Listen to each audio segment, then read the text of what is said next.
नमस्कार आदाब। मैं आपका दोस्त फार्मासिस्ट अशफाक स्वागत करता हूं अपने यूट्यूब चैनल पर। जब भी किसी को एलर्जी होती है या खुजली होती है तो उन्हें कुछ टैबलेट दी जाती है जिसको लेने पर खुजली ठीक हो जाती है। खुजली को ठीक करने के लिए सबसे ज़्यादा यूज़ की जाने वाली टैबलेट है सिट्रीजिन, लिवोसिट्रीजिन और हाइड्रोक्सीजिन। लेकिन क्या आपने कभी सोचा है कि इन तीनों में क्या अंतर है? किस प्रकार की खुजली में कौन सी वाली टैबलेट दी जाती है? कई बार इन टैबलेट में दो दवाओं को साथ दिया जाता है, ऐसा क्यों? तो इन सभी कन्फ्यूज़न को दूर करेंगे इस वीडियो में, तो पूरी जानकारी के लिए बने रहिए हमारे साथ। खुजली तथा एलर्जी में दी जाने वाली ज़्यादातर दवाइयाँ एंटीहिस्टामिनिक क्लास की होती है। ये दवाइयाँ मुख्य रूप से स्किन से जुड़ी हुई समस्या जैसे खुजली होना, रेडनेस होना, स्वेलिंग होना, सूजन होना, रैशेज हो जाना, जलन होना, इरिटेशन होना जैसे कंडीशन में इनका यूज़ किया जाता है। इसके अलावे अस्थमा यानी दमा के पेशेंट में सपोर्टिव ट्रीटमेंट के रूप में यूज़ किया जाता है। साथ ही दवाओं से हुए साइड इफ़ेक्ट को ख़त्म करने के लिए भी इन सभी दवाओं का यूज़ किया जाता है।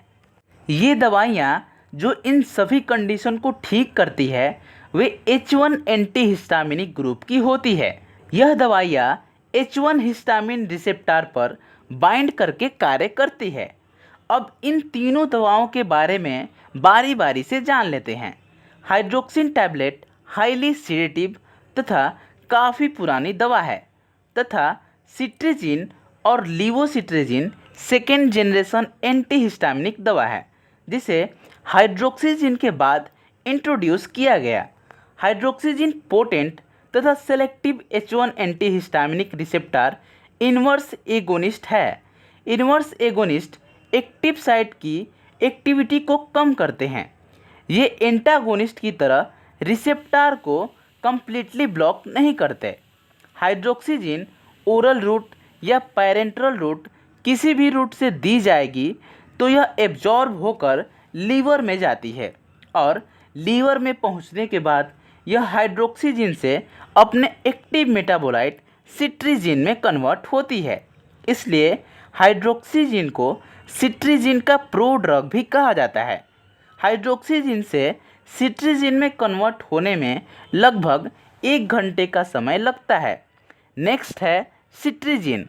यह सेकेंड जनरेशन की एंटीहिस्टामिनिक क्लास की दवा है जो H1 रिसेप्टर का हाईली सेलेक्टिव एंटागोनिस्ट है। एंटागोनिस्ट मतलब जिस साइट पर यह कार्य करेगा उसको यह कम्प्लीटली ब्लॉक कर देगा। सिट्रीजिन को खाने के बाद यह 30 मिनट में अपना असर दिखाती है।